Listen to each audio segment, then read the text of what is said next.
Capres nomor urut 1 Anies Baswedan kembali menceritakan kesulitan dirinya saat hendak melepas saham BIR milik Pemprov DKI Jakarta. Hal itu terjadi saat dirinya menjabat sebagai Gubernur DKI Jakarta. Curhatan itu dilontarkan Anies saat melakukan kampanye di Kabupaten Tapanuli Tengah, Sumatera Utara pada 12 Januari 2024. Dalam pidatonya, Anies menceritakan alasannya ingin menjual saham BIR. Hal itu tak lain karena jumlah saham BIR yang mencapai 1 triliun rupiah itu tak bermanfaat pada pembangunan infrastruktur, seperti contohnya pembangunan waduk dan juga jalan. Namun, rencana ini gagal karena tak disetujui di DPR. Saya bersama. Saya pernah mengalami ketika tugas di Jakarta. Kita menang di pilkada, tapi kebijakan kita dihentikan. Mau menjual saham BIR. Jakarta pemerintahnya punya saham BIR 1 triliun nilainya. Dan 1 triliun itu harus dijual. Kenapa? Karena perusahaan BIR tidak melakukan pembangunan.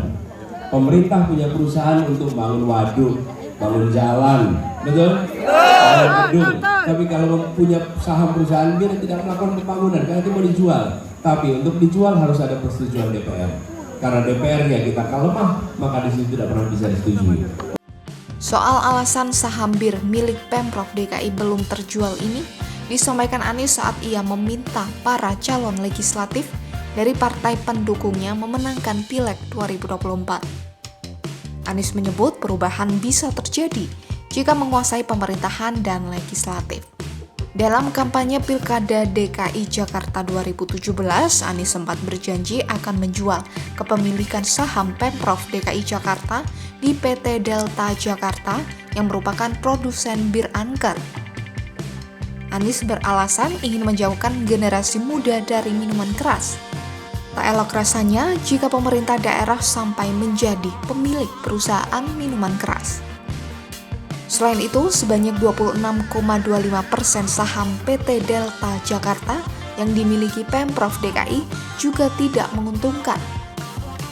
Dengan menjual saham tersebut, Anies ingin dananya bisa dialokasikan untuk membangun fasilitas publik dan memenuhi kebutuhan dasar warga.